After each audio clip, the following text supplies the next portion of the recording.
Do you know what I thought would make this class perfect? If we ended on a really happy note. So I figured let's end this with the epilogue, death and dying.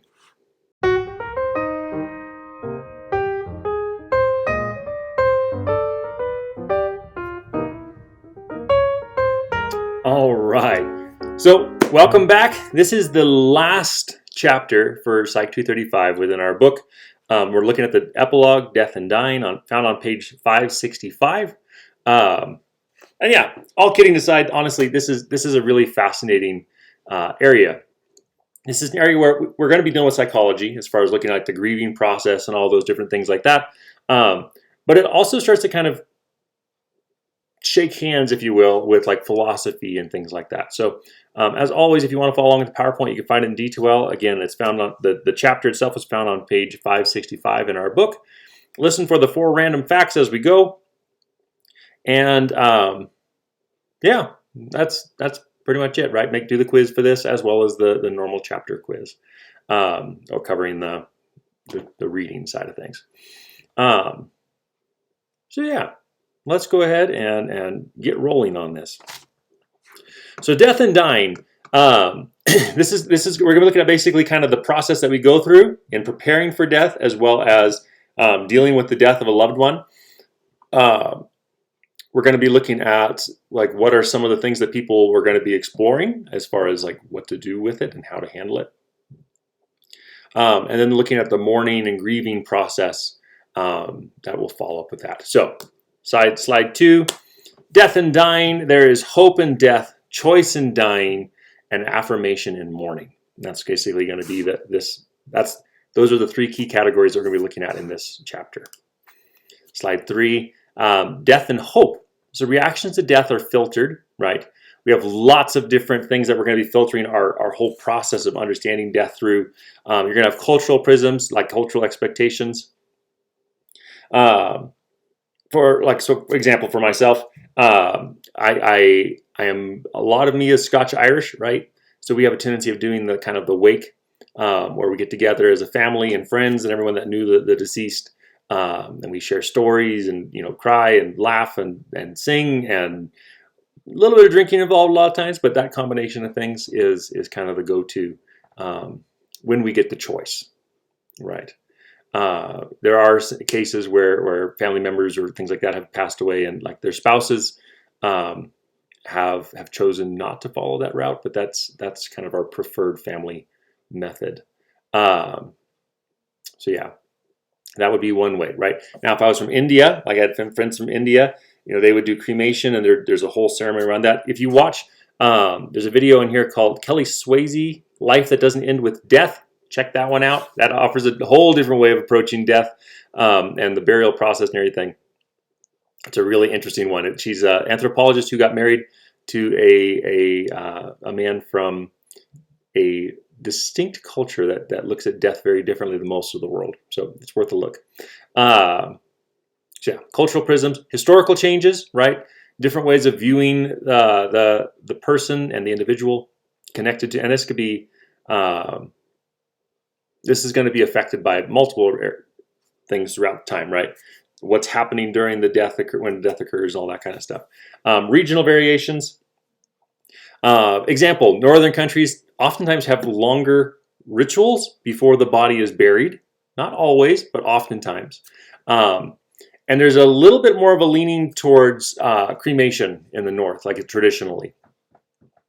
And so that tendency is still kind of followed through to some extent, but a large reason for this is because in the north, the ground oftentimes is frozen, right, for a good chunk of the year. So if somebody died in the middle of winter, for example, which a lot of times is where people end up passing away, honestly, digging a grave is extremely challenging in that kind of situation. And so you're more likely to cremate the body. On the other hand, places like Mediterranean and Middle East, you'll find burial to be kind of the preferred option, partially because the ground is relatively soft, right? The other thing is it allows you to kind of get them taken care of quickly, where it's relatively warm and oftentimes relatively humid. You can get some issues with a dead body sitting around, right? So there's going to be differences there. Age of dying and bereaved is going to be significantly different today compared to in the past. So if we go to the next slide, actually, we'll look at that. But in any case, this idea of hope in death has remained pretty consistent throughout our cultures, throughout history, all these different areas, right? There's been some shifts in today's world with the thinking of today, but it's still, for the most part, it still remains fairly high. So 4, changes in death in the past century. Death occurs later, significantly later, right? Average age of death in the turn of the century, 1900s, was right around 45 to 50-ish for between men and women, pretty much worldwide. Today, we're most countries' average age of death is around 75, give or take, with some countries even getting up into the mid 80s for expected time or place of death. Today, death often occurs in hospitals, whereas that didn't used to be the case. In the past, it used to be basically if you didn't die of an accident, you were probably going to die of a disease, just statistically speaking. So there's a good chance you'd either die at the site of the accident or die in bed at home. Back before hospitals were kind of the go-to, that like it is today. Hospitals would generally be used for very specific purposes and not just general disease and things like that. And also, if you died of old age in the past, generally you'd do that at home. You wouldn't be in a hospital or a nursing home because those really weren't options for that kind of category. Cause of death have changed significantly. Again, accident and actually disease was the number one killer, killing the vast majority of people over 100 years ago. With the advent of antibiotics and different vaccinations and things, it has so that way we don't get like smallpox and stuff like that anymore. That has significantly reduced the effects of disease on our expectation of death. Accident remains about the same level, but more and more people are dying of just basically getting old, wearing out, right? One of the big changes in today's world is this idea of what happens after death. So it used to be basically worldwide. Didn't matter where you were on the planet. Everyone had some idea of an afterlife. Like it was more or less evolved and different things like that, but everyone still had some concept of an afterlife that would occur. Everything from the happy hunting grounds of many Native American groups to heaven and hell possibilities within Christianity, to some extent Judaism and Islam. They had different names for it, but basically it's the same structure. Like reincarnation, if you're from Hindu or Buddhist traditions. Taoism seeking to basically immortality, trying to figure out how they can live forever. A lot of tribal groups had ideas of like your soul would either come back through, right, kind of reincarnation style, or it would enter into a spirit realm where it would basically you'd be able to watch over your offspring and the descendants that came after you as one of the ancestors. Today, so there was no doubt, right, at all. Today, we have a lot more doubt, right? Even if you're a strong person of faith in some way, shape, or form, there's a decent chance that because of how the world has shifted in the last 150 years or so, we start to question if anything happens, right? The idea of just going into nothingness was that was actually considered like the equivalent of hell. Like if you go to ancient Egypt and things like that, right? You just ceased to exist. That was because you were a horrible person, and that's the punishment that you had. And so those were some of the, today though, a lot of people, that kind of is what they're expecting, which affects how we view death and the expectations that go along with it. So, all right, 5, cultures, epochs, and deaths, part 1, are in death. Ancient times. So we have very, very old evidence of some kind of ritual performed in the process of burials, including with the Neanderthals in Europe. They have records of over 20,000 years ago. They found grave sites where a person was buried with grave goods, meaning they were buried with tools and beadwork and things like that. But they were also buried with flowers. Like the evidence is that the person, one of the earliest sites that I remember of was it was actually a young Neanderthal woman, I believe, and she was buried covered in flowers. These are things that you wouldn't, like if you're just disposing of the dead, you wouldn't take that time to do that, right? And you definitely wouldn't put valuable tools around them. When those are things that you could use. And so there's an idea of an afterlife that occurred. And we have evidence for basically the earliest stages of any kind of record of humans to some extent, right? We have record of this idea of ritual connected to death. Egypt, so that's something worth looking up if you want to check that out. You can look up like the earliest grave sites, and you can find things from thousands and thousands of years ago, where we have records of not just like, oh, they're dead, let's throw them in a ditch or something, but actually ritual involved with it. The Egyptians took this to a whole different level, right? The pyramids and everything were built specifically as grave sites, essentially for their leaders. There are hundreds. We have the famous, the Great Pyramids, but there are hundreds of pyramids spread out throughout Egypt from that period of time, from various leaders and things from out the communities. But they had a very, to some extent, life actually was a preparation for death. That was kind of what they were aiming at. And there's lots of records of that being the case, right? You'd go through the process. Basically, once you died, they'd mummify you because they believed that to some extent what you looked like in this life continued to be what you look like in the future. So therefore they would try to keep you looking as alive as possible for you in the next world. You'd go and you'd get judged, and if you passed the test, you got to go into the afterlife and basically continue to do what you did here on Earth in the afterlife. If you didn't pass the test, your soul, your heart was fed to this weird little creature that was a mixture of a hippopotamus and a lion and an alligator all smashed together. They'd feed your heart to it, and you basically cease to exist at that point. So yeah, lots of things connected there with the idea of death, right? The Greeks took it to some extent in a different way. We had this initial dislike of death, right? People don't typically like dying. But they had a very distinct idea of the afterlife. And the goal here was to basically die as a hero or someone who is memorable, because in that case you would get to go to the equivalent of heaven. It was a place, the place of the heroes where basically everything was good, and there was just, you were in beautiful fields and things like that. Average person died and they kind of went to a place that wasn't that great, wasn't that terrible, just kind of mediocre. And if you were a miserable person, you would end up in the equivalent of hell, which was where you'd be eternally punished for being a terrible person in this life. This is where you get like Sisyphus, who pushes the rock eternally, gets almost to the top, and then the rock rolls back down. He has to go back down to the bottom and push it up again. Those kinds of ideas. In any case, though, the Greeks really did see the afterlife as a negative, right? Life was the goal. The afterlife was miserable. If you read like in Homer's Odyssey, we have a scene where Odysseus goes to the underworld to visit to find out basically how to get home. He runs into Achilles down there, who had just recently been killed in the battle with Troy. And he's like, Achilles, I see you, good to see you, kind of thing. And Achilles laments the fact that he's he died as a hero, but basically who cares, right? He's like, I would trade all of that to be a slave and alive again. So their views of the afterlife aren't as positive as maybe some of the other groups. In any case, and this then changes. Like then we have, Judaism has its own idea of kind of like the bosom of Abraham and things like that. Christianity has the idea of heaven and hell, where we get basically eternally judged, where we either spend eternity with God if we choose to go that route, or we can choose to go and reject God and go to hell.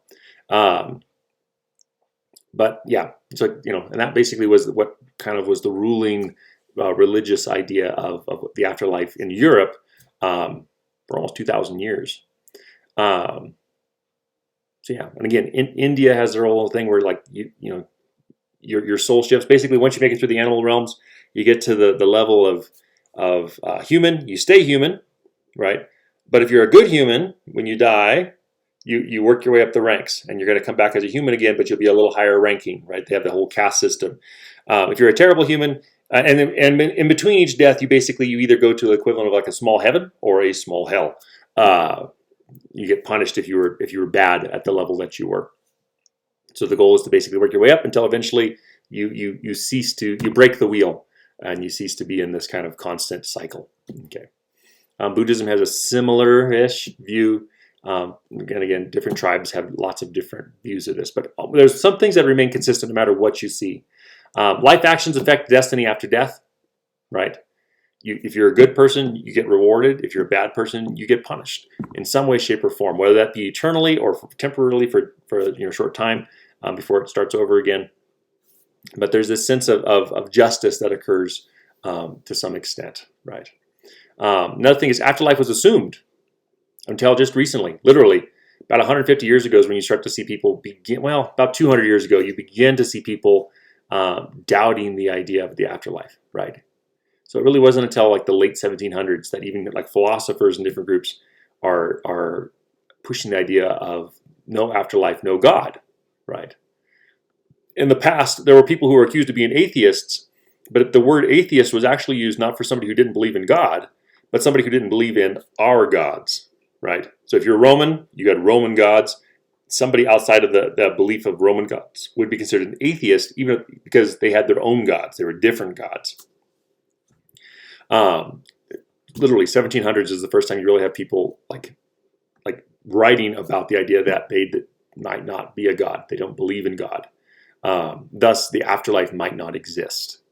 And that has essentially thrown even people who, like I said, even people of faith, there's going to be some room for doubt because of that tendency within our culture. And that thinking has spread further and further around the world to kind of shift things and how they view things. There were particular prayers and offerings engaged to prevent haunting from spirit of the dead.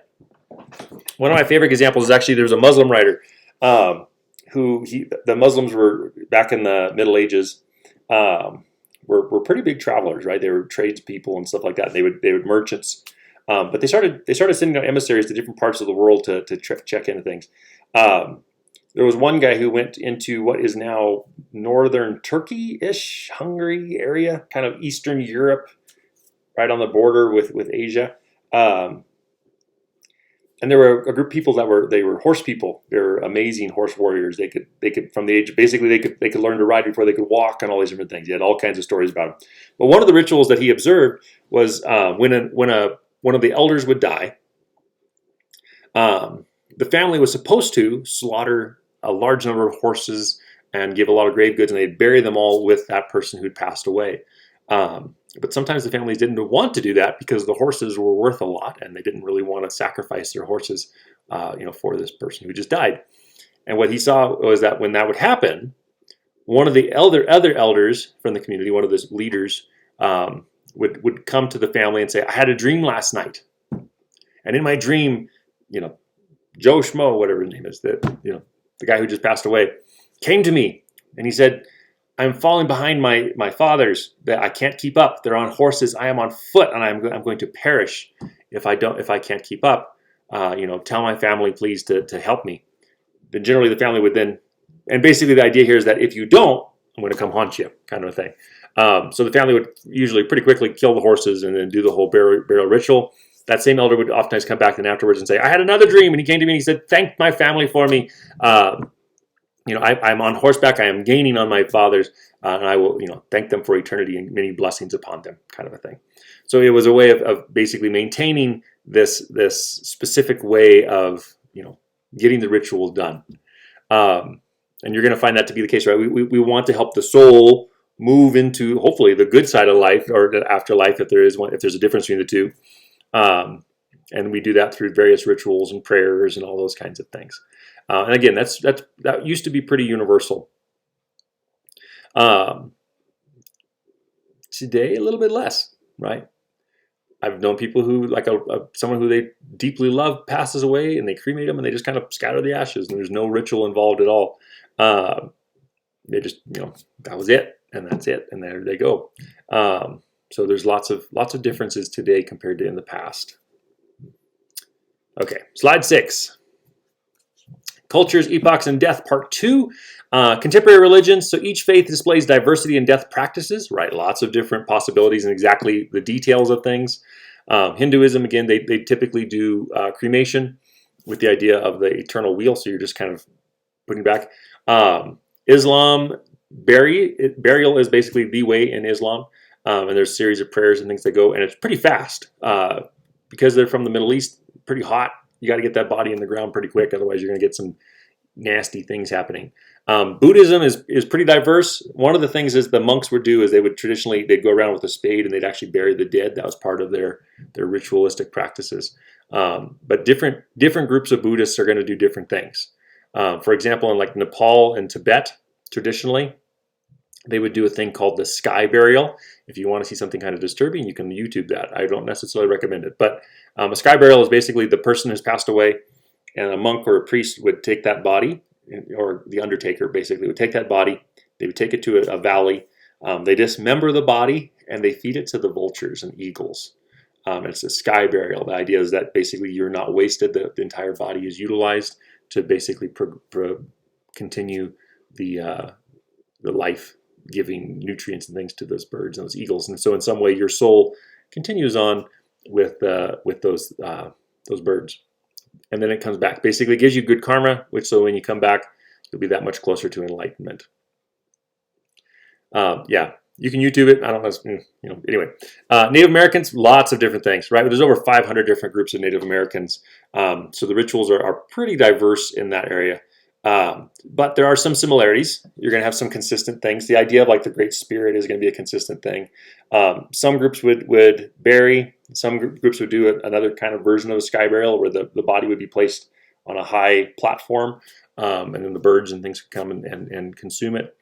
And then those bones would then be gathered up later and buried. There's not a lot of evidence of cremation necessarily, but those are kind of the two predominant ways of doing it. There are some burial mounds and things that they have found in different areas, but yeah, that's some different pieces there.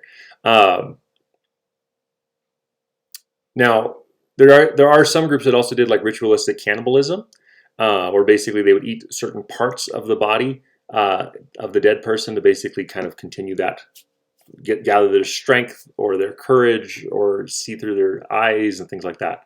And sometimes they'd even do this against their enemies, right?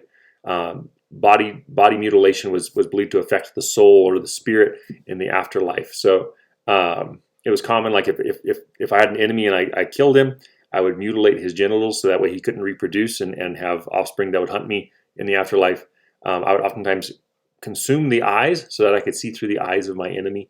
And sometimes the heart, in order to, if my enemy was exceptionally courageous, I would believe that would basically endow some of his courage into me. Yeah, there's some pretty brutal. The Native Americans did some pretty brutal things in some cases, but yeah, I mean every group around the world does. I'm partial. I think I've talked about this before. I'm a little bit I have Comanche and Choctaw in me, and I've looked up them. And the Comanches, especially, were rough on their enemies. But so yeah, differences there. North American Christians, you're going to find some basic tenets that are going to be the same, right? You go to a Methodist funeral or a Baptist funeral or Foursquare or something, right? All these different thousands of potential Christian groups. There are going to be some very similar things involved to kind of in remembering the person and things like that.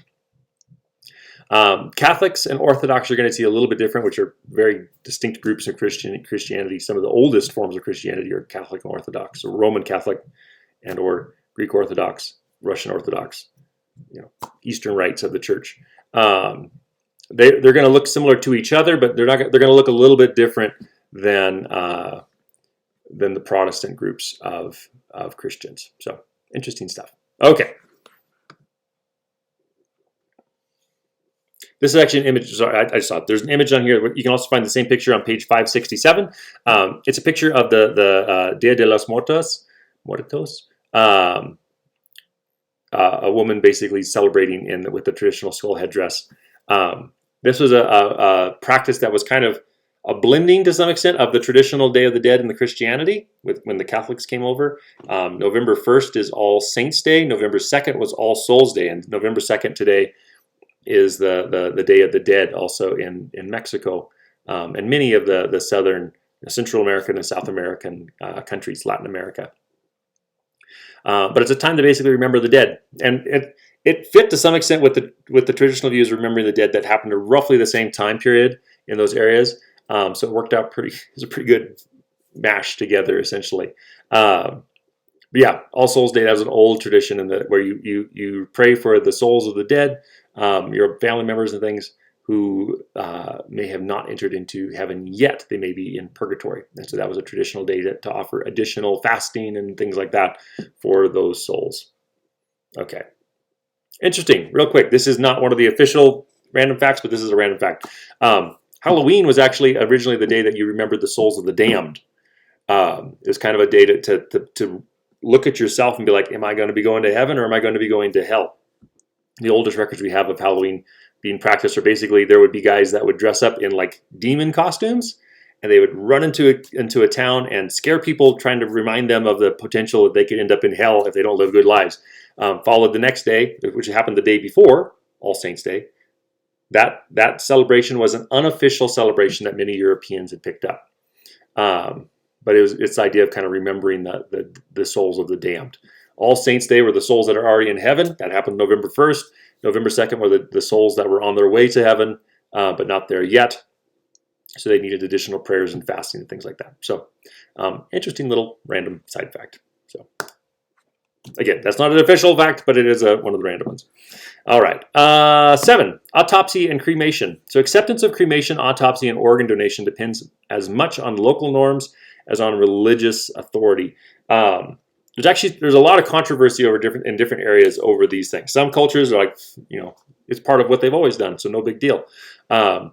A lot of times, though, if you have to, the idea of organ donation is essentially mutilation of the body, which can cause some serious religious issues or possibilities in that idea. So autopsies may be legally required and yet be considered a religious sacrilege. Again, let's say we're looking at like Native American tribes, right?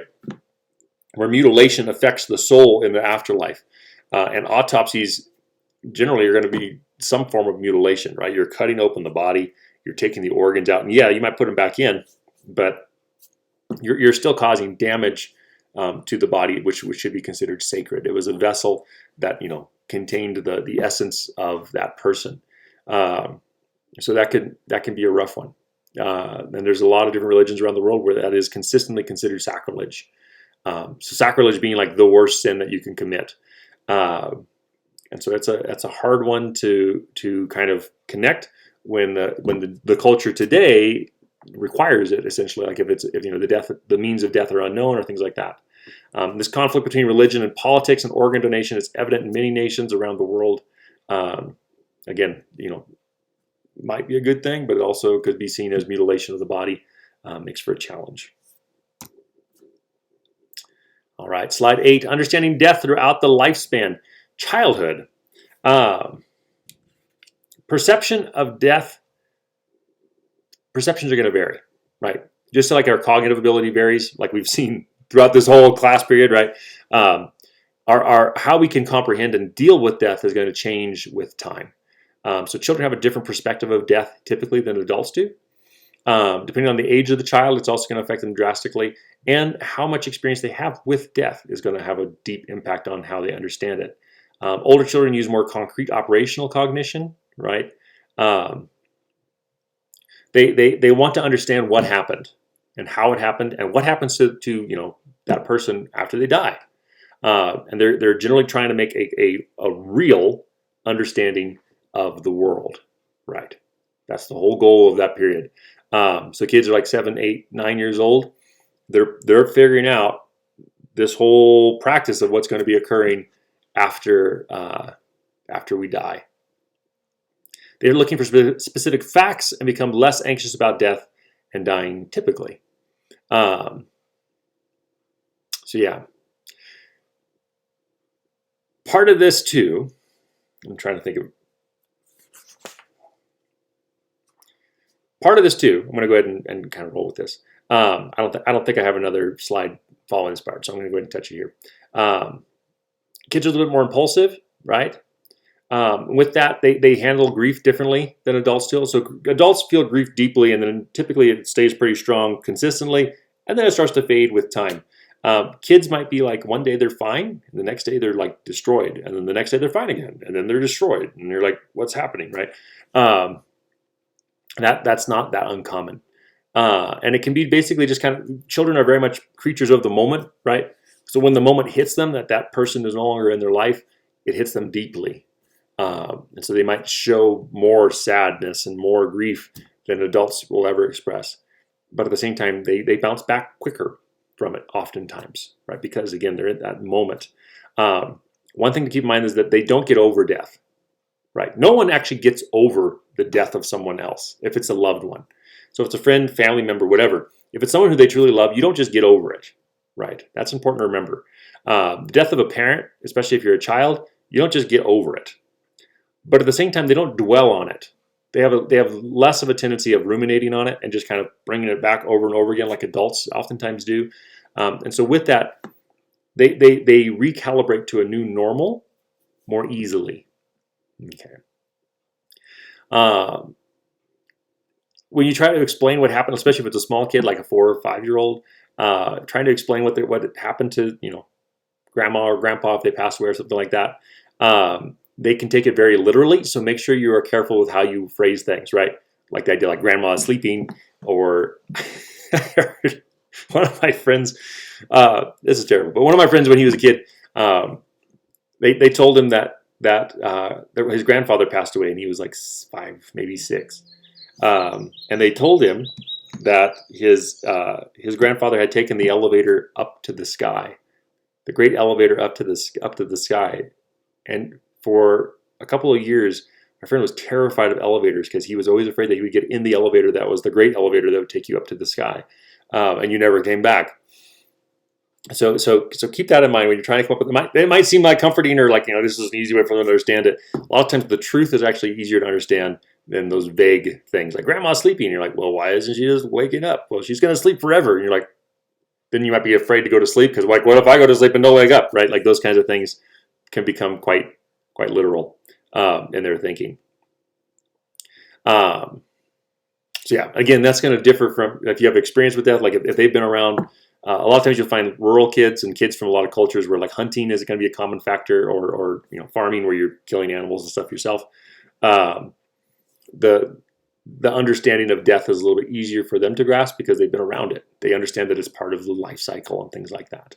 A lot of times people who are a little bit more urban struggle a little bit more with the idea of death being part of the life cycle. We tend to kind of avoid death as much as we can, especially in Western culture, right? Even as people get old, we don't want to, we put them away because we don't want to be reminded that we are growing old ourselves. One thing to also remember, especially if you're going medical field, or we're working with kids in some way, shape, or form in this area, kids who are fatally ill, what they're looking for, they're not looking for a logical answer. What they're looking for is basically comfort. Okay. The typical fear of kids is the fear of abandonment. And so as death comes, they're afraid that they're going to be alone and separated from their family. And that's where fear and anxiety typically comes from. So if you're working with a small child or even a middle child, pretty much anyone under the age of like 12, you're looking for comforting them and making sure that they know, right, that they're not going to be alone even after they pass away. They will be alone. That will bring them more comfort than pretty much anything else you can do. If you believe it or not, I don't care, right? Give them comfort in that time. So yeah. Okay. 9, death in adolescence and emerging adulthood. This is the time, we talked about this a little bit, right? This is the period where we are most likely to die violent deaths than any other point in our life.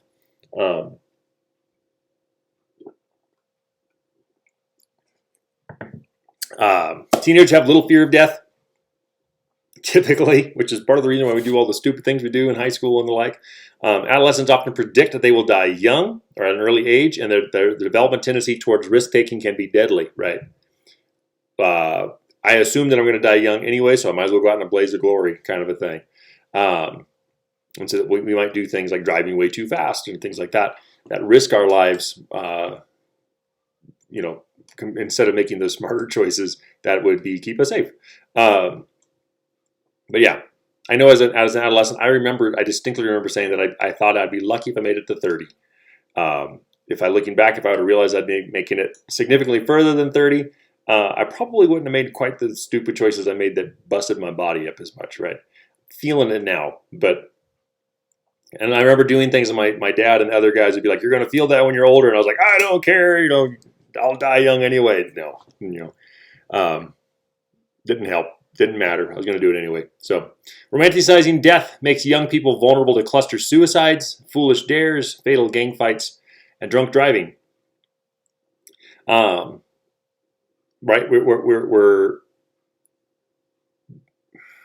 this is a tough one with adolescents specifically, because of the fact that it's just we can have this idea of it being a good thing, a glorious death, right?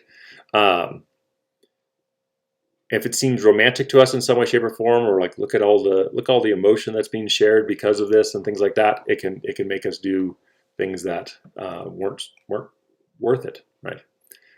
Fatal gang fights. I talked about my friend who he got shot, and that's basically how he got out of the gang life himself. I met another guy though. He said he was in a gang fight and he got shot, and for the first time in his life, he realized that getting shot hurt and could damage him. And he got out of the gang life within about a year of that.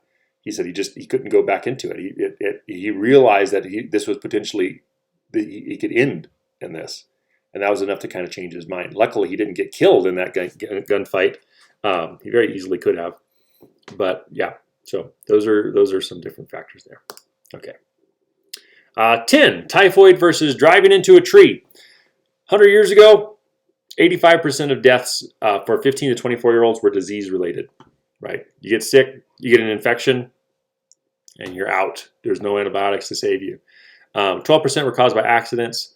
Homicide and suicide are about 1% and 2%. Okay, very low levels there. Today, early 21st century, accidents make up about 41% of all deaths. Disease has shrunk to about 28% of all deaths. And suicide and homicide are 15 and 16%.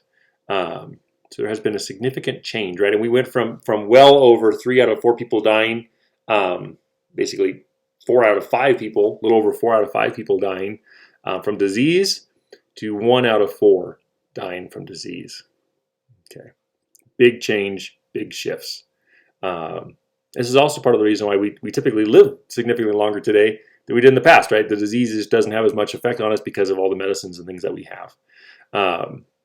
The accident rate actually hasn't changed that much overall. Like we look at per capita, the deaths by accidents has not changed that much. Homicide and suicide has gone up compared to 100 years ago. But it looks like a bigger jump today when you compare it like the disease, when you shrink the disease down. Yeah, it's still not as... it's a pretty significant increase, but it's not as brutal as it maybe seems right there from that stat.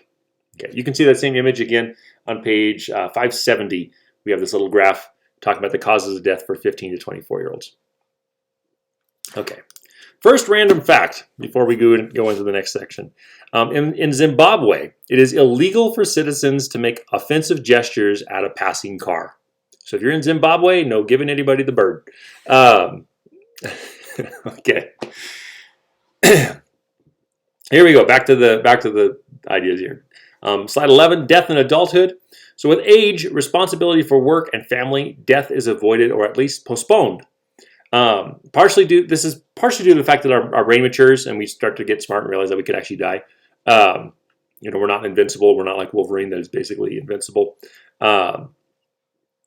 But we also usually begin to take on more responsibilities. And with those responsibilities comes a fear of what we're leaving behind, right? Kids are afraid of dying and getting left alone, being alone. Adolescents just aren't afraid of dying, typically. Adults become afraid of dying again, but because of what they potentially could lose, right? What they're going to be leaving behind and the harm that would come from their loss of themselves. So with that, they oftentimes will quit taking addictive drugs, right? Around 25, 30, most people start dropping off if they've been on the more extreme drugs. Caffeine and stuff maybe still being used, but not some of the more stronger ones. They start wearing seatbelts. They adopt other precautions in life basically to reduce the likelihood of death. This is the time when most people start thinking twice about maybe the more extreme things that they were doing at earlier points in their life. You'll see a lot of guys, and a lot of guys drive motorcycles and stuff right up and through to the end, but a lot of guys at this period will start looking at, like, is it worth it, right? The potential risk of death. So they look at getting rid of those kinds of things. They might still do extreme sports things, but not as extremely as they did when they were younger, right? Like here in Colorado, I'm thinking like skiing and snowboarding type things, right? Downhill biking and things like that. Terminally ill adults worry about leaving something undone or leaving family members, especially children, alone. So they're not afraid for themselves as much as what they're leaving behind. Again, older adults typically accept death generally relatively gracefully, right? Not perfect by any means, but there's a tendency towards if we lived a good life and things like that. As we grow older, we become more accepting of death as it approaches. Like they say, like the well-organized mind, like the whole Dumbledore thing, right? So yeah, but roughly 25 to 60, when you're looking at that kind of like middle-ish, early to middle adulthood, that's where there's typically that fear of what you're leaving behind. After 65, 70, 75, more willing to accept it as it comes. Some signs of accepting death. I'm still on the same slide, but these are just some side notes. Some signs of people like being more open or accepting of death are like they'll have their wills written. They might start looking at like healthcare proxies in case something happens to them. Like they have people in place that know what their wishes are. There's a tendency to reach out to people who have caused harm to you, who maybe you haven't forgiven. You're looking for reconciliation and things like that. And in some cases, they might even plan their funeral and get it prepaid to make it easier on their family and things like that. Those would be signs of that acceptance that death is going to come, right? Death is going to get everybody. Life is hard. No one makes it out alive. When you accept that and start making those motions, it basically shows the signs of a well-matured mind. It doesn't mean that you give up on life, right? It doesn't mean you're just like, well, I'm going to die, so I might as well just sit here and rot away. That's not the thinking here, right? But it's that idea that they understand that they are going to die. And in some cases, that knowledge might actually make them kind of go for the gusto, right? They do all the things that they haven't done the rest of their earlier life that they wish they had. So you might see a little burst of like travel and things like that in the early stages of late adulthood, where they recognize that they have less years ahead of them than behind them. And so they need to take advantage of what they can in that time. All right, 12. Turn to the family as death approaches. There's a strong tendency towards wanting to spend time with loved ones, essentially. They did an experiment where they asked people, would you spend a free half hour with a family member, a book author, or an acquaintance? Basically, it's one of those, would you like to spend an extra time with a loved one or with some interesting person in society or in history? What they found that healthy people just typically didn't have as much desire to spend time with an interesting person compared to people that they cared about. So age-wise, healthy people age 60 or older were much more likely to, because as basically death is becoming more real to them, they want to spend time with loved ones compared to people who are younger than 60. People with cancer were significantly more likely to want to spend time with loved ones compared to people without cancer who are younger.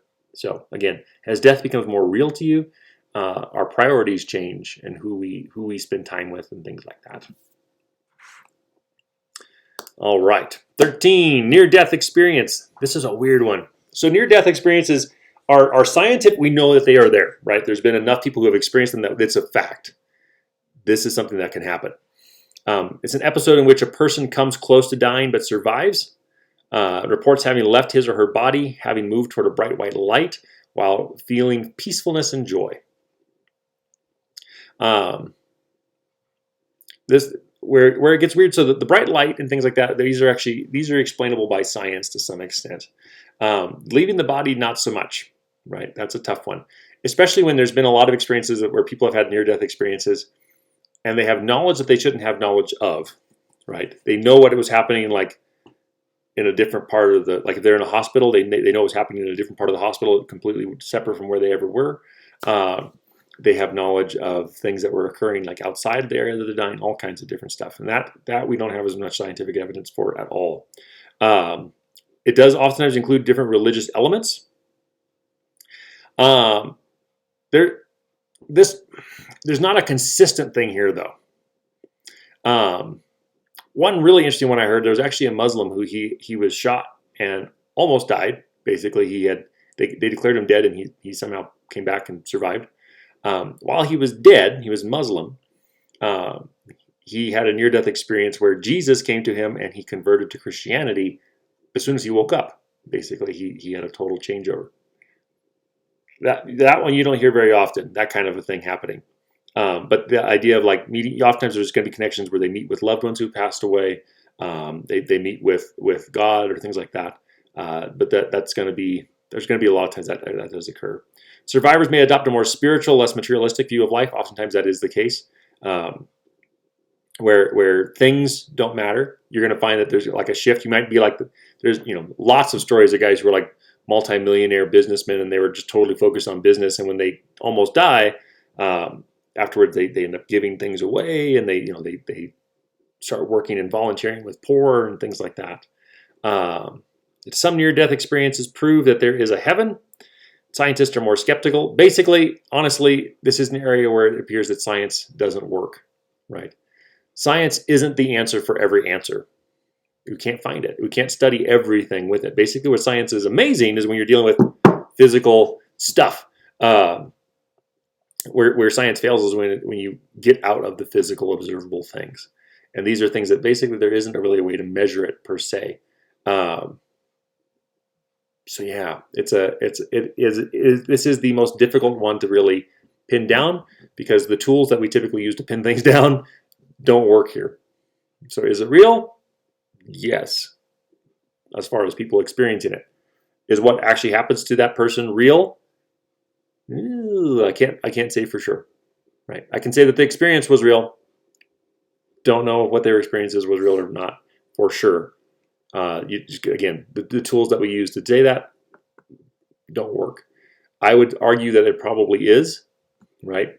But in this case, you need to work with things like philosophy and theology rather than psychology, rather than the science, the hard sciences, right? To some extent, I mean, you could argue philosophy and or theology are also hard sciences, just in different ways. But it's not going to be on this. It's not going to be using the same tools as like physics and chemistry and things like that. So yeah, weird stuff. You can look up. There's all kinds of documentaries on that, exploring that idea. It's worth taking a peek at from time to time. 14, choices in dying, good death. So, universally, for the most part, there are going to be some tweaks, to this. But most people would say that a good death is a death that is peaceful, quick, painless, and occurs after a long life in the company of family, friends, and familiar surroundings, right? You're 115 years old, surrounded by your kids and grandkids and great-grandkids and great-great-grandkids and great-great-great-great-grandkids, right? They're all around you, and all your friends and all these people you've impacted over your course of your life are there to basically celebrate and mourn you at the same time. Your life has been good, and you just literally, like this morning, you woke up and you kind of start to crumble, and then you die that night with no pain. You just go to sleep and don't wake up. Okay, that's what most people would say is a good death. People in all religious and cultural contexts hope for a good death, right? There are going to be some differences, like you might find, like like in Nordic traditions and things. A good death is a death on the battlefield, and you didn't necessarily want to make it to old age per se. You wanted to maybe live a good life up to a point, and then at some point you go down fighting.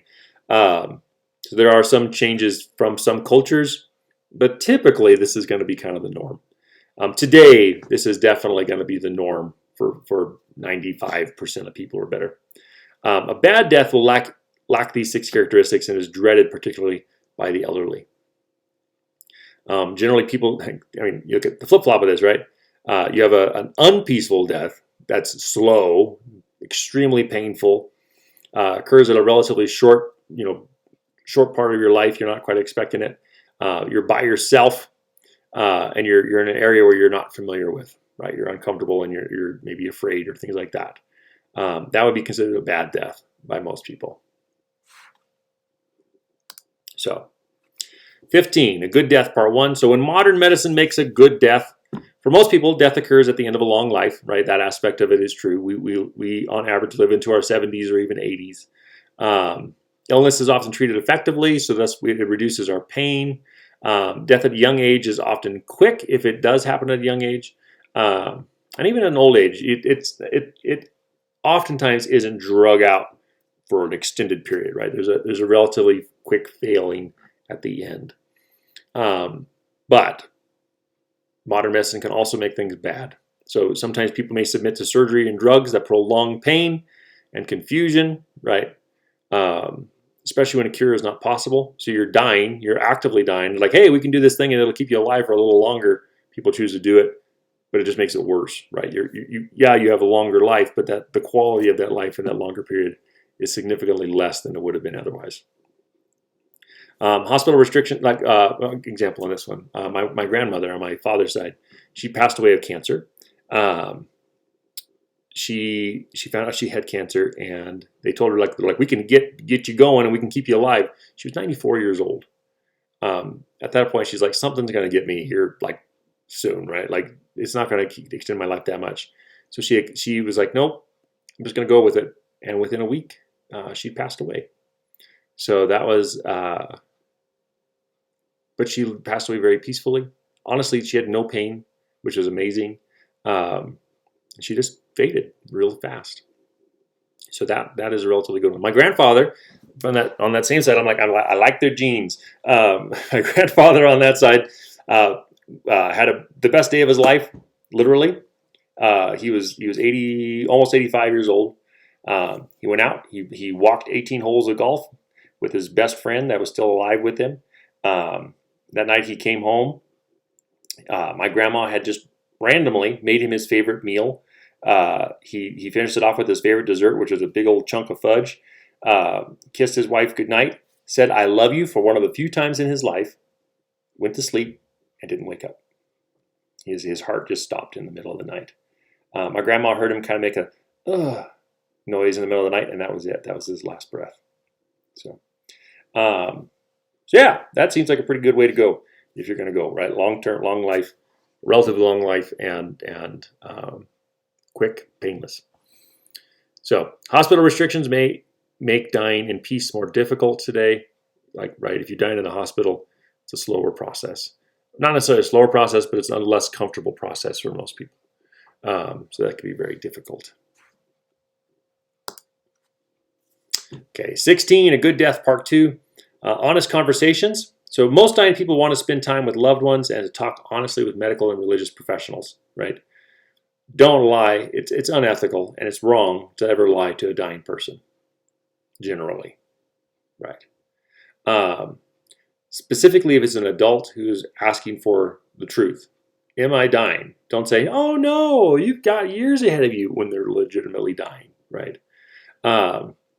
If they ask for it, give them the truth. You don't have to like just blatantly like, blah, there you go. You know, yes, you're dying. You're going to die in a day. Like, you don't have to do that necessarily. Like, make it, don't try to like damage them psychologically in the process. But at the same time, give them the truth. Hospital personnel need to respond to each dying person as an individual, not merely as someone who must understand that death is near. So you got to read your crowd, basically, right? I've seen some doctors and some nurses.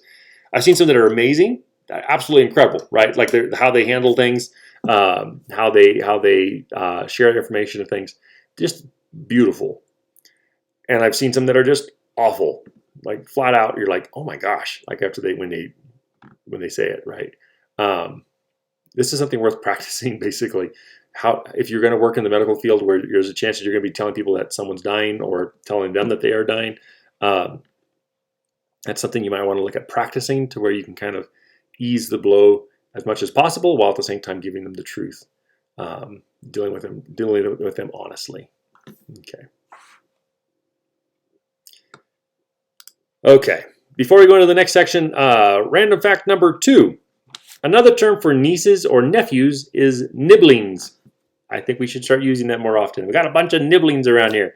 So yeah, nieces and nephews are known as nibblings. It's like siblings kind of a thing. Okay, 17, stages of dying, Kubler-Ross. So Elizabeth Kubler-Ross identified emotions and stages experienced by dying people. So there are 5 stages with 2 that are actually suggested. Let me pull it up real quick. I should have had it up already, but I didn't think about it at this moment. Nope. Thinking. So there's 5 things that basically happen. One is denial, right? If I tell you that you're actively dying, or that, and then you also find these are going to be similar that we go through in the grieving process when we find out that a loved one is dying. First thing is I am not really dying. You also got to look up. There's a Simpson one where actually the Homer goes through the 5 stages faster than anybody on the planet. Anyway, first one is denial. I'm not really dying. What are you saying? I need to go get a second opinion, which you probably do. If a doctor tells you you're dying, I'd highly recommend going to get a second opinion, and don't just take it like at face value of what it is and what they told you. One of the 2 that they've actually thrown in there as a possibility that comes before denial is actually shock. That kind of like, what?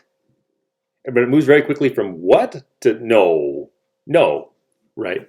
That's going to be kind of like a common rhythm there. After denial comes anger. So I blame my doctors, my family, God, everything. It's everyone's fault. Why the heck did they do this? Or like, why did I make that stupid choice? You get angry at something for basically causing this. Like, why is this happening to me, right? From anger, we can move into bargaining. I'll be good from now on if I can live, right? We start to try to figure out ways to get around this. It could be, basically is that sense of just trying to figure out a way that you can overcome it. If I can do this, then maybe it'll work. Next one's going to be depression. Okay, depression is I don't care about anything. Nothing matters anymore, right? You just kind of disappear into it. There's another one that is possibility, and an additional one here, but before acceptance. And it can be testing. Testing is basically where we start looking for realistic solutions, right? We have basically started to understand that we are in fact in the process of dying. And so we begin to test the idea of like, okay, what can I do with this? How can I basically make my life as good as possible? With the final piece being acceptance. Okay, where you accept death as part of life. It's natural. It's going to happen at some point, no matter what. And you're willing to basically embrace that to some extent, right? And again, that doesn't mean you give up on life, but you're also not afraid as much anymore. Okay. So yeah, the 2 mixed in there that they've thrown on there as possibilities are shock and testing. But again, that's not officially part of the 5. It's just it is some additional pieces there. Kind of almost like a 4.5 or things like that as we're moving into the next stage of understanding. All right, 18, stage model based on Maslow's hierarchy of needs. So when you're looking at somebody who is in the active process of dying, if you think about Maslow, who we looked at a couple of lectures ago, we have the physiological needs, which is in general going to be freedom of pain, right? We don't want to be in pain. Safety is the idea of no abandonment during this period. Love and acceptance from close family and friends. Respect from your caregivers. And then self-actualization is going to be connected to that spiritual transcendence. Again, coming to terms and peace with the dying process.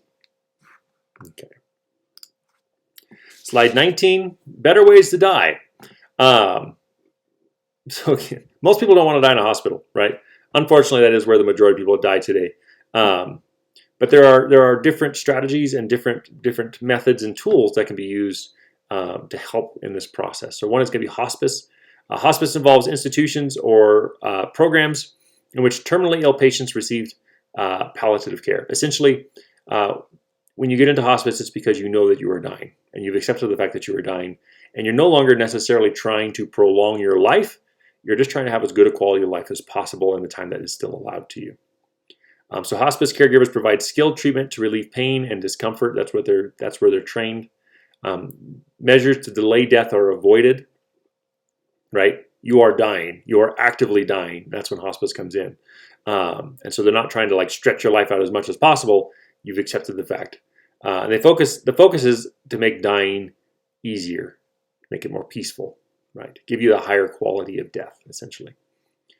Two main principles for hospice care are that each patient's autonomy and decisions are respected, and family members and friends are counseled before the death, shown how to provide care, and helped after the death, which is actually one of the cool things they do. They help the whole family in this whole process of the death and dying. It's an amazing thing. Honestly, if anybody wants to become a hospice care worker, it's incredible what they can do to help people in this time, both the person who is dying as well as those that are around them. It has been shown to make a massive difference in those people's lives. But it also takes a special kind of person to do it, right? You're literally around people either grieving or people in the process of dying and or dead all the time. Like that is who your patients are people who are going to die. And so it can be quite challenging psychologically and emotionally for individuals. But at the same time, it has one of the best, most positive impacts you can have on people's lives in those last days. Okay. 20.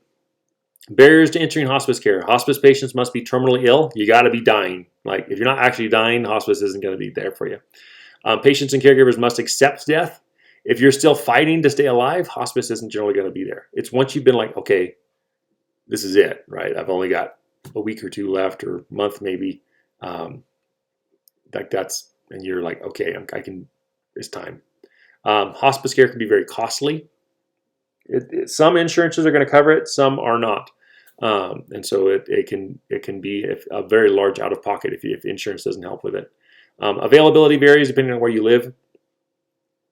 And ethnic differences influence the usage of it, right? Some are going to be more willing or less willing. Some people are like, it's a family thing, stay out of it. Some cultures, a lot of cultures, like in America especially, are very accepting of it for the most part.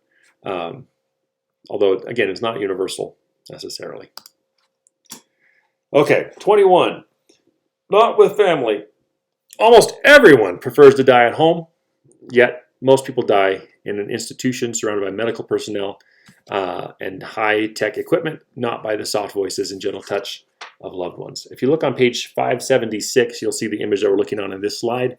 So if you're following along in the book, that's where you can look at it. But basically, it shows the percentages of people who die and where they die at. So 19.3% die in nursing homes, 35.9% die in hospitals, 30.5% die in home, and the 14.2% die the other.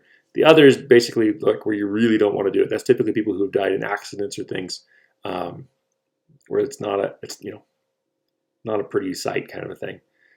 This would also be soldiers and things like that die on the battlefield. So if the goal is to die at home, this is kind of a depressing thing, right? A little less than 1 out of 3 people actually get to die at home. But positive side of things is this is actually an improvement from what it was 20 years ago, 30 years ago. There was a lot more people who died at home or hospitals and nursing homes 20 or 30 years ago. So the movement is back towards dying more in peace at home in your comfortable environment where you're surrounded by people who love you and things like that. Not the beep, beep, beep of medical equipment. So. Okay, 22, palliative medicine. Palliative care is the care designed not to treat an illness, but to provide physical and emotional comfort to the patient and support and guidance to his or her family, right? Hospice care, things like that. That's basically what that is. Double effect, an ethical situation in which an action has both a positive effect, which is intended, and a negative effect, which is foreseen but not intended. Person is actively dying. They are in extreme pain. You give them an extra dose of morphine. You know that is going to shorten their lifespan, but it's going to improve the quality of life in this moment, right? It's a double effect. You're not doing it to shorten their lifespan. What you're doing is you're doing it to relieve the pain. And so that's a very important thing legally, is the reasoning behind why you've chosen to do the actions that you do. Okay.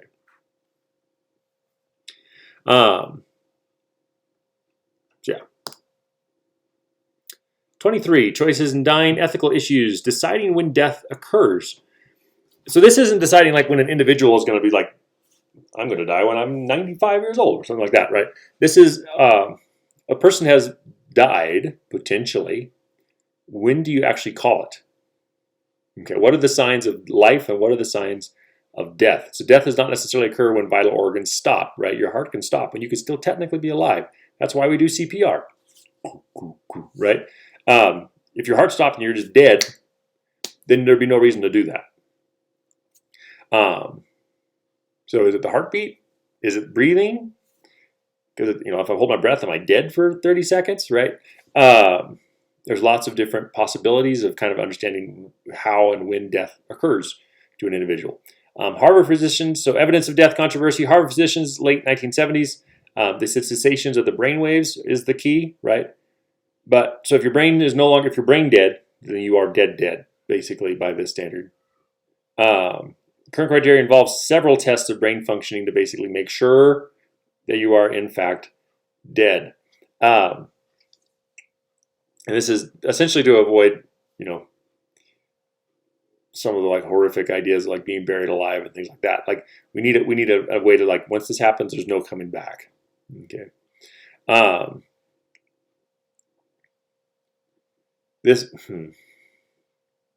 yeah, it's tricky, right? Longer life and things like that also make this are potentially troubling. The fact that we can keep you alive, and this is where it really becomes important, right? Like I could hook you up to machines, like you're dead. I can hook up you to machines though, and I can keep your organs moving and everything, and basically to some extent keep you alive, to some extent, right? I mean, you're going to be deteriorating at that point, but at the same time, I can keep blood flowing, I can keep your lungs breathing and things like that. So respirators, defibrillators, stomach tubes where I could force nutrients into your system, things like that are potentially able to prolong the image of life, even if life is not actually present. Okay. So yeah, makes things kind of interesting. Beyond that, 24, deciding when death occurs, part 1. So brain death, prolonged cessation of all brain activity with complete absence of voluntary movements, no spontaneous breathing, no response to pain, noise, and other stimuli. I could prick you with a needle, and like that's actually what they oftentimes do. They'll take a syringe or something, give you a little jab, and there's zero response to that. You're not able to breathe at all. They hook you up to a scanner, and there's no brain signal. At that point, you are dead. Locked-in syndrome is an inability to move, except for the eyes, but brain waves are still apparent. This person is not dead. In the past, they may have been judged dead, right? Which is scary. But, so yeah. There's only one state of death, and that is being literally dead. Anything else that's short of that, you are not actually dead yet. You might be actively dying, but you're not dead yet. You can see a little table with some of these things on page 577. Looking at dead or not, yes or no, maybe, right? Deciding when death occurs, part 2, slide 25. Coma is a state of deep unconsciousness from which the person cannot be aroused. Some people awaken spontaneously from a coma. Others enter a vegetative state. The person is not dead. There comes a point when potentially, for all intents and purposes, the person can be declared dead if they are in a coma, if it's longer than a certain number of years. Most people don't recover after several months. Like if they've been in a coma for more than a couple of months, chances of recovery are significantly reduced. I can't remember the exact. Let me see if they have it on here. Boop, boop, boop, boop. I don't think they have it on here. Anyway, there's a point where basically no one has ever recovered from a coma after a certain point of time or amount of time in it. So in that state, they might declare a person dead, even though they continue to keep going. Okay. 26, deciding when death occurs, part 3. Vegetative state is a state of deep unconsciousness in which all cognitive functions are absent. Although eyes may open, sounds may be emitted, and breathing may continue, the person is not yet dead, officially. Can be transient, can be persistent, can be permanent, right? So it's not a guarantee. No one has ever recovered. There we go. No one has ever recovered after 2 years. Most recover about 15%, improve within 3 weeks if you've entered into this vegetative coma state. Okay. After time has elapsed, the person may be effectively dead. And that is up for people who that's what they do, right? The doctors and things like that to make that call. So yeah, but you can find those again on page 577. There's a little list of these things. 27, allowing death, passive euthanasia. So euthanasia is an interesting thing. Essentially, if you aren't actively trying to keep the person alive, you are euthanizing them to some extent, right? Same way like a woman who you can choose to abort a child, right, where you have an abortion. You can also naturally abort a child where like that's a miscarriage, things like that. Your body naturally aborts the pregnancy for whatever reason. We use like that the word abortion basically is just removing the fetus or the developing baby earlier than maybe is required. And so it could be because of developmental issues, things like that. But that's the term for that. Euthanasia is essentially either allowing or helping a person along the way towards death. So passive euthanasia is a situation in which a seriously ill person is allowed to die naturally through the cessation of medical intervention, right? You might have a do not resuscitate order or something like that. A DNR, right? The written order from a physician or sometimes initiated by the patient's advance directive or by a healthcare proxy's request that no attempt should be made to revive a patient if he or she suffers cardiac or respiratory arrest.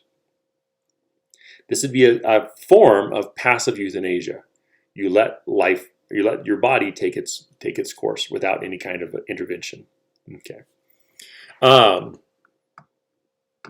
that one really is up to the individual. Even in today, like there's not really any political or legal issues with this one. If the person dies, the person dies, and if they have chosen not to be resuscitated, that's fine, basically by medical standards. And in fact, if they have a DNR in place, and there is proof that they have a DNR in place, it is unethical for the medical field to try to resuscitate them against their will, essentially. 28, allowing death, active euthanasia. This is where it gets a little bit more tricky. This is a situation in which someone takes action to bring about another person's death with the intention of ending the person's suffering, right? You intentionally kill the person basically to relieve the discomfort, the extreme discomfort that they might be going through. Legal under some circumstances in the Netherlands, Belgium, Luxembourg, and Switzerland, but it's illegal, yet rarely prosecuted in most other nations. And for example, in America, there are some states where there are some forms of this that are illegal, but it's under very strict circumstances that they will allow it. Okay. Okay. 29, allowing death, doctor's role. So physician-assisted suicide is a form of active euthanasia, which a doctor provides a means for someone to end his or her own life. They prescribe you a lethal dose of medication in order for you to take that and then essentially end your life early. It's controversial ethical issues, to say the least. Okay. I mean, honestly, this is one of those hot button topics, right? Some people are going to be like, yeah, it's my right. It's my life, therefore it's my right. Other people are like, no, you can't do this legally. No one else can help you. If you want to off yourself, that's one thing, but you can't ask a doctor to help you do it. It goes against the Hippocratic Oath, blah, blah, blah, blah, blah, blah, blah, right? Lots of debate on both sides. Acceptance varies markedly by culture, religion, education, and local values. You're going to be more or less likely to do this with. There's so many different factors that can affect this. Okay. 30, physician-assisted death with dignity, Oregon, 1994 to 1997.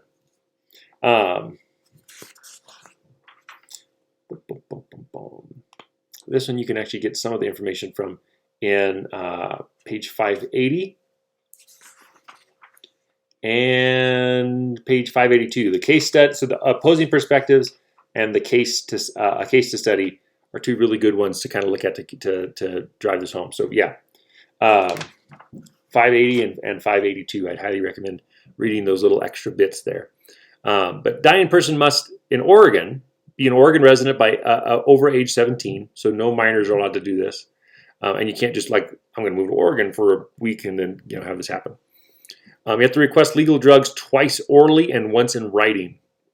And it has to be at at different times technically. Allow 15 days elapse between the first request and the prescription. So you make your request. Basically, the timer starts at that point. They have to obtain confirmation from 2 physicians of terminal illness, less than 6 months to live, and still be competent. You still have to be like mentally capable of doing this, right? It's kind of like that, with a will. I, Sam Fletcher, would being of sound mind and body, kind of a thing, right? It's that kind of a deal here. You got to still be capable of having a reasoned request. Other requirements involve record keeping and annual reporting. It's an insane amount of paperwork. There's a lot of doctors who don't want to do this because of the amount of paperwork that is involved in it, which makes sense, right? You're literally helping somebody kill themselves. They want to make sure that you followed in every aspect of the process to the greatest extent. 31, pain, physical and psychological, right? What is unbearable suffering? So you look at, that's one of the things here, right? You have to request the drugs and everything, and generally it's going to be connected to experiencing unbearable suffering. So it could be, depending on the person, they could say fatigue, pain, decline, negative feelings, loss of self, fear of future suffering, dependency, loss of autonomy, being worn out, being a burden, loneliness, loss of all that makes life worth living, hopelessness, pointlessness, being tired of living a life of unbearable suffering, right? Like all these things are potentially unbearable suffering. So where do you draw the line, right? And that is something that is it because you're experiencing physical pain that's just unbearable? Like at what point, right? Can I reduce the pain with painkillers or things like that?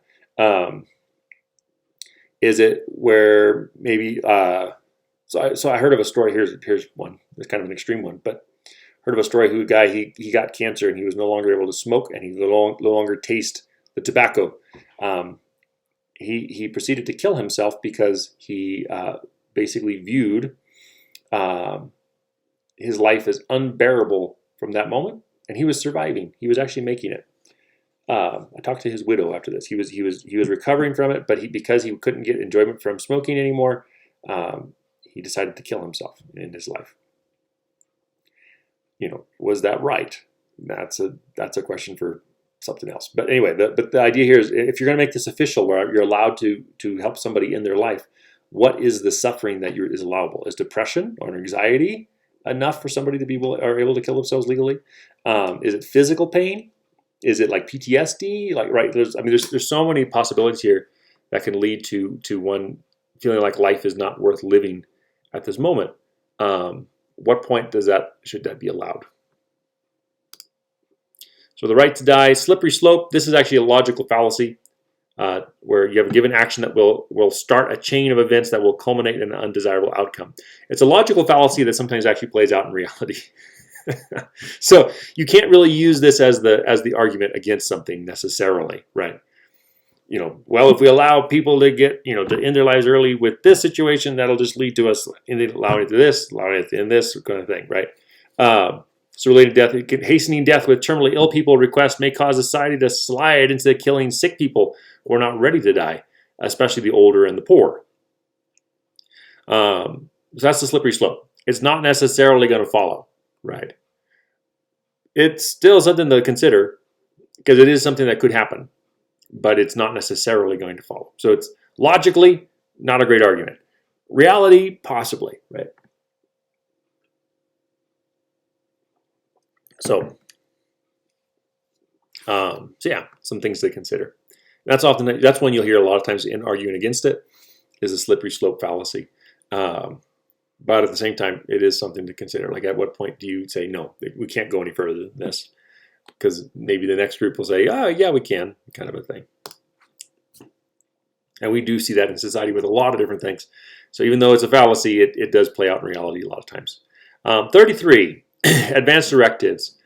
Advanced directive is a document that contains an individual's instructions for end-of-life medical care written before such care is needed. I would recommend, and this is actually something, if you look in this week's videos, I'd recommend looking at the Peter Saul's Let's Talk About Dying, and I believe Stephen Cave's The 4 Stories We Tell Ourselves About Death. Those two videos kind of deal with this idea of when do we need to start looking at this. He gives, in Peter Saul's talk, he gives an example. He's a medical doctor. He gives an example of a woman who came in. She was older. Her father had gone into a coma. He was in his 90s. And he's like, did he have any advanced directives? Like, did he have anything that if this kind of thing happened, what should we do? She was like, I don't know. We never talked about it. And he was like, why not? She's like, I thought we had more time, right? He's in his 90s. Like, you don't have a lot of time. So this is something to talk about way before you need it, right? Like you should, even if you're young, these are things you might want to be considering. You know, if something were to happen and you were in a coma or kind of teetering on the edge of life, which way do you want to go? How do you want them to do it? Yeah, they could save your life, but you're going to be, have some negative thing put in there. Do you want them to do it anyway? Right. Those are things you should consider. Living well, document that indicates what kind, living will, sorry, not living well. Document that indicates what kinds of medical intervention an individual wants or does not want if he or she becomes incapable of expressing those wishes. Again, kind of along the line of the advanced directive, but the same kind of thing. It's that giving the directions so that people know what it is that you would want them to do. Healthcare proxy is a person chosen by another person to make medical decisions if the first person becomes unable to do so. It can be a good idea to have a number one and then maybe a runner-up in place. So in case something happens to you and that person that you initially had, the other person can take that role for you. Don't have to, but it's a good idea to at least have one person who knows what your wishes are and can kind of make those decisions for you. If you're married or something like that, that can become easy. A lot of times that can be your spouse. If you're not married, maybe a parent or a sibling can take that role, but you need to make it like legit so that they don't, let them know, and then let them know what it is that you would want them to do so they can basically speak for you. All right. Random fact number 3. Yes, number 3. Random fact number 3. Walking uses a total of 200 muscles with every step. Use a bunch of muscles every time you take a little tiny step. So there you go. 34, affirmation of life. Grief and mourning are part of living, right? It's just part of the process. This is going to be a part of every single person's life on the planet, at least at this point. And if science figures out a way to overcome this, I don't know if that's a good thing, right? This is something that really is key to being human and being alive. So bereavement is a sense of loss following a death. Okay. Interesting too. So this is we talk about this as like the physical death of somebody or like something close to us, right? Like a person, a family member, a friend. To some extent, you can also experience it with like pets and things like that. But what's interesting, a lot of times we don't talk about this. We can also experience bereavement and mourning to some extent. Well, bereavement specifically, at the death of something in our lives. So you could be bereaved over the death of the loss of your childhood, or even like the loss of a job. Potentially, you can experience all of the signs of bereavement. Those 5 stages of grief, basically. We can grieve for all of those different things. It's not just people. But in this case, when we're talking about it, we are talking about it specifically in the case of the loss of a loved one. So bereavement is the sense of loss, the feeling of loss that we have inside ourselves. Mourning is the ceremonies and behaviors that a religion or culture prescribe for people to employ in expressing their bereavement after a death. It gives you an acceptable method to basically work this bereavement out, work this grief out. Grief is one of the more complicated emotions out of any emotion, and it affects every person differently every single time. So it's not like, well, I've lost one person, therefore I know how my grief works. Like, that's not how grief works, unfortunately. I wish it did. Make life a lot easier, right? You're like, first time you lose somebody, you've got it figured out, and you're good to go. You know what to expect the next time around. It doesn't work that way, because every person affects you differently, right? The loss of a parent is way different than the loss of a child. The loss of a child is different than the loss of a friend. And the loss of a friend is different than the loss of a sibling. And the loss of this friend is different than the loss of that friend, because I was a little closer to this friend than that friend, right? Like, all those different factors are going to affect the individual differently, given my personality and all these different factors, right? So the mourning process basically gives me, like, these are acceptable methods that I can use to work through this grieving process. So 35, you have normal grief. Normal grief is powerful sorrow that an individual feels at a profound loss, especially when a loved one dies. There's some criteria that have changed within the DSM-5. But yeah, you're basically, normal grief is, it's a big emotion, a really, really, really big emotion. There could be crying. There can be a sense of disconnect from the world and things like that. You're going to basically go through those 5 stages that the person who's dying goes through. In the grieving process, you're going to go through a similar setting. The image here, you can find this image on page 583. It's a group of soldiers in Baghdad, and they're doing what's known as kind of the empty boots ceremony. So a fellow soldier had been killed. They sent the body home to the family, but the soldiers, the group of men that had fought alongside that soldier, still need to go through their mourning process. And this is a ceremony that's basically been put into place to kind of help with that grieving. The men come together. They remember their fallen comrade. I guess it could be women too, men and women, but in this picture at least it's all men.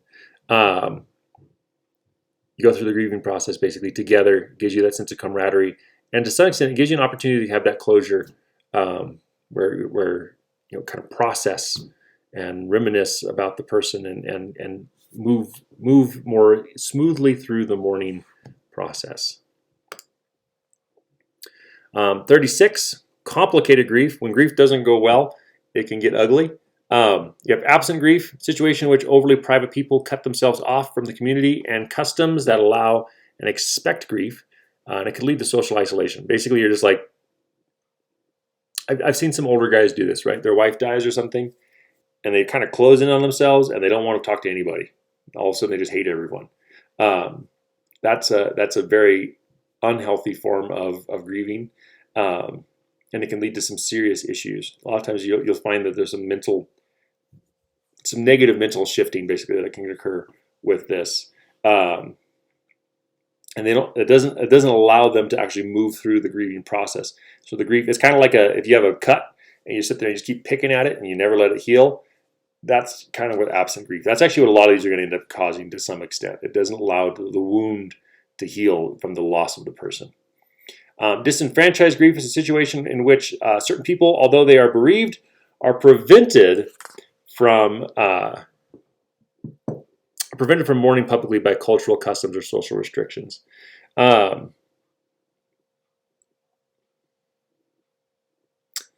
to think of a good example. So let's say like you're not allowed to cry, right? Crying is not allowed. It's not acceptable. And you're weak if you choose to do that. Crying is a very natural response to grief. If you're not allowed to do that, that can harm you in your grief process, your mourning process. And so yeah, it essentially can lead to it coming out in very negative ways in a lot of different areas of life. You might change crying into like exploding at people or things like that. And so that can be a sign of complicated grief if the emotion is coming through more deeply in different areas than your normal expressions of that. Okay. Now, anger can be an aspect of grief, right? And it's not necessarily a sign of complicated grief, but if you are kind of suppressing a natural tendency, given what is acceptable or not acceptable, that can come out in very negative ways, oftentimes. It can also come out in like health issues and things like that for the individual because of the stress that's connected to it. So 37, incomplete grief. So incomplete grief is a situation in which circumstances such as police investigation, an autopsy interfere with process of grieving. It's also part of the reason why like missing persons, right, can be one of the most difficult things because you don't know if they're alive or dead, and so you are grieving the loss of the person, but they might still be alive. There's a little bit of hope, but with that little bit of hope, it basically just keeps this grieving process as something that is continually happening. So grief process may be incomplete if mourning is cut short, or if other people are distracted from their role in recovery. You don't have time to grieve, right? You got to keep moving. You got to keep going on or whatever. So you don't get a chance to really like process it to the extent that you need. That can cause issues later down the road. The other is like, let's say you're distracted again from the role in recovery. The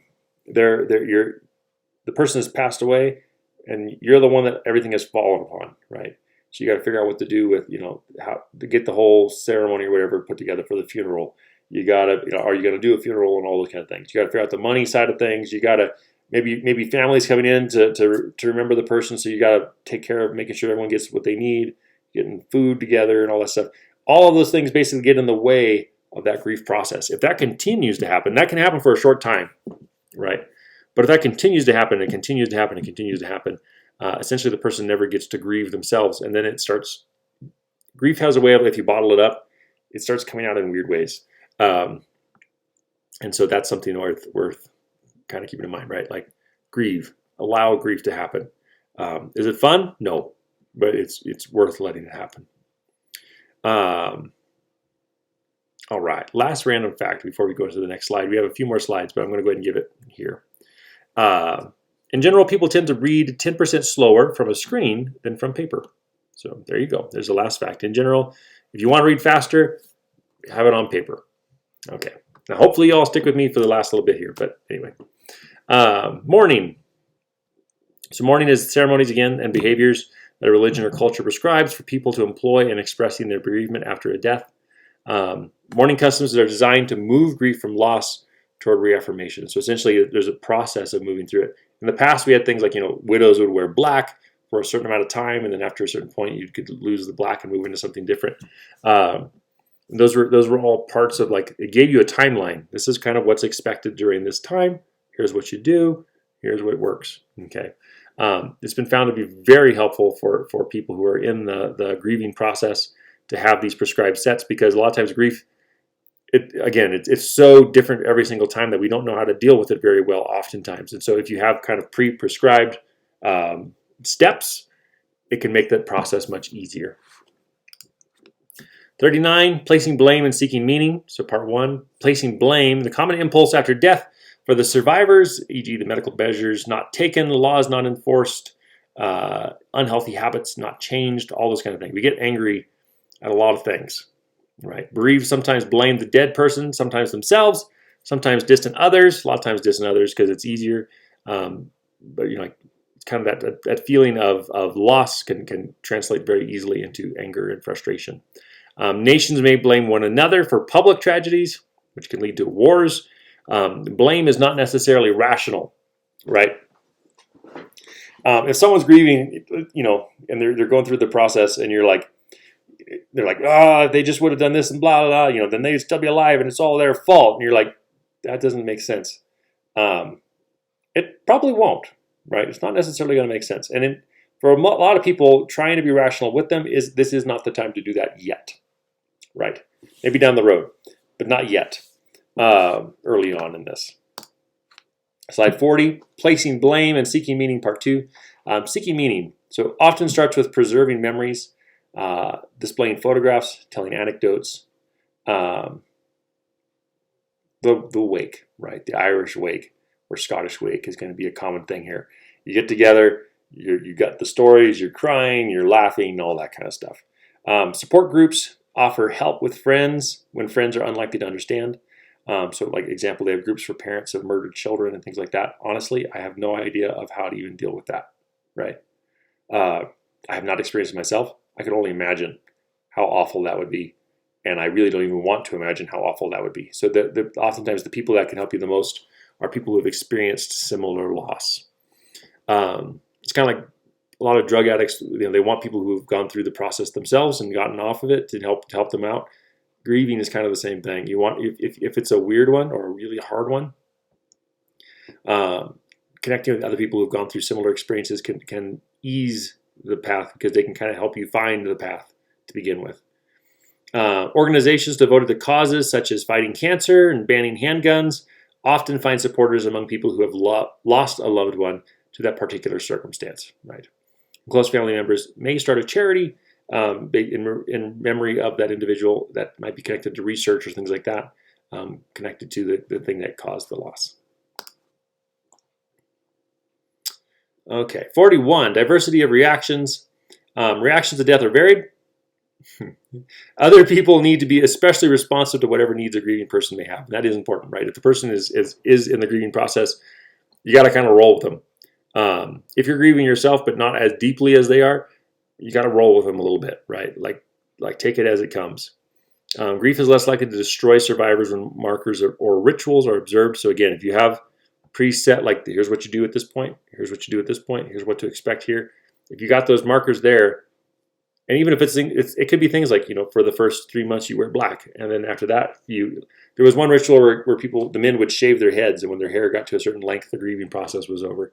But those kinds of things, right? There's different cultural expectations. If you have them in place, it can make this grieving process easier.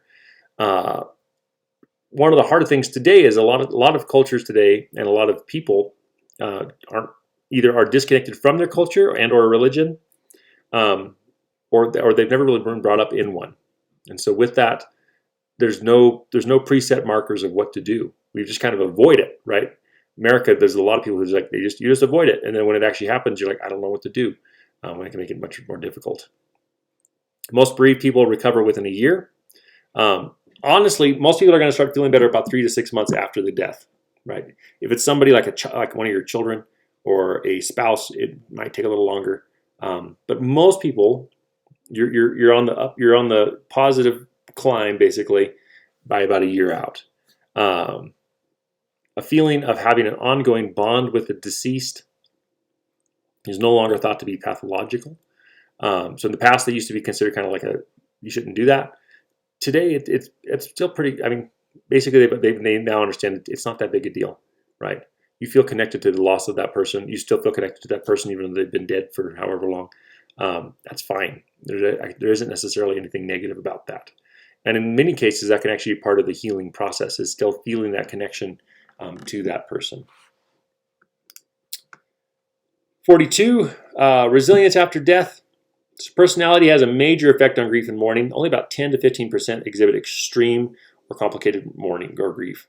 Most people, they go through it's hard. It's always hard, but they go through it relatively easily or smoothly, as smooth as it can be, right? General trends: past marriages are idealized. So if you've lost it's kind of like that idea, hey, did you hear about so-and-so? You're like, oh, that guy, he's such a jerk. Like, he passed away. And you're like, oh, he wasn't that bad, kind of thing. That kind of happens here. We look at the good, kind of like older people typically do. We start looking at the good memories, and the negatives are kind of shuffled to the side. Thoughts of dead spouse gradually decrease. Thoughts of the death of the dead, anybody. It could be your child, it could be your parent, it could be a friend, it could be a spouse. They are going to decrease, okay? When that happens, don't feel guilty, okay? It's a natural process of the mourning, right? As you're moving through this grief, you're not going to be. At first, you might think about them all the time, and then with time, those thoughts come less and less often. You still are likely. I mean, you might think about them every day still, but it's not going to be every moment of every day anymore. And when that happens, that's not letting go of the person, right? A lot of people feel guilty, I think, when that begins to occur, because they feel like they're like, I don't really love the person. They're like, otherwise I wouldn't let him go. No, you're healing, right? You're never going to be the same as you were before that loss. That's just not possible. But at the same time, you're healing, and you're going to move toward happiness, and you're going to move toward things. And then the thoughts of them are going to be less and less the loss of them, And they're getting more and more tied to those good times, those good memories you have with that individual, the joy that they brought you and things like that.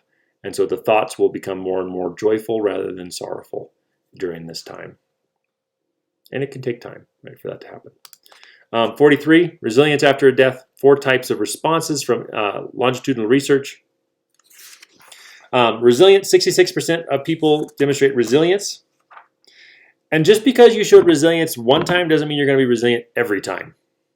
Okay, that's something also to keep in mind. It's not going to be the same. It's not going to be the same experience every single time. You can see the more in-depth information here on page 590. They have the view from science, resilience after death. So yeah, this is not going to be a straightforward like, boop, this is what it was every single time. What this would normally look like is you're sad at first, 6 months later, you're about as happy and productive as you were before the loss.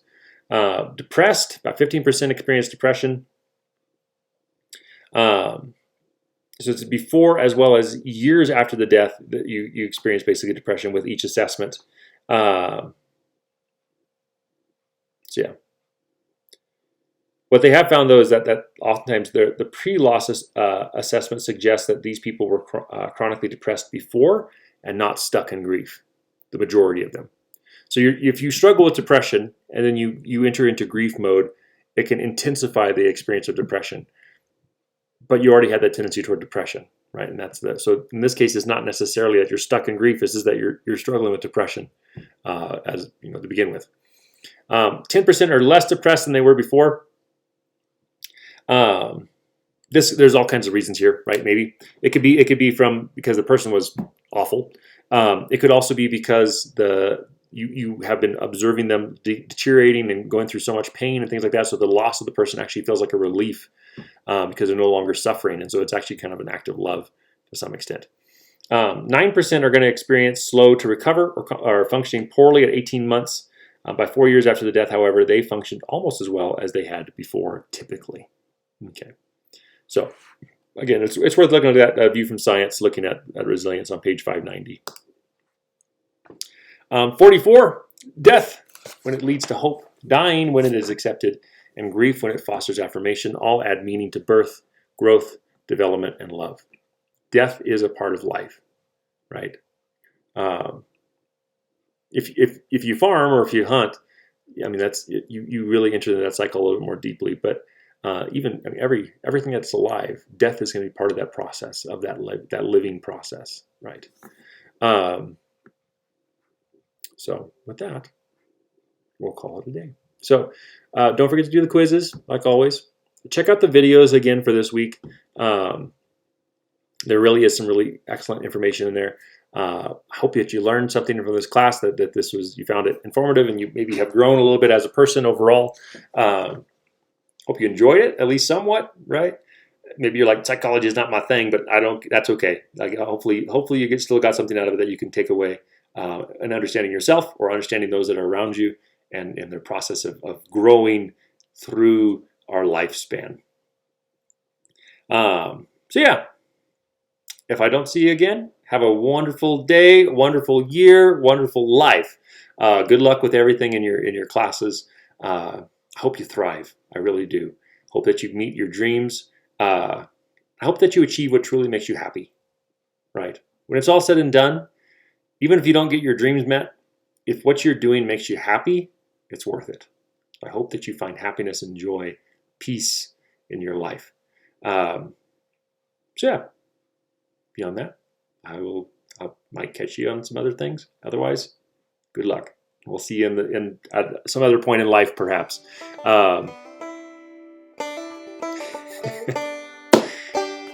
With that, I'll say goodbye.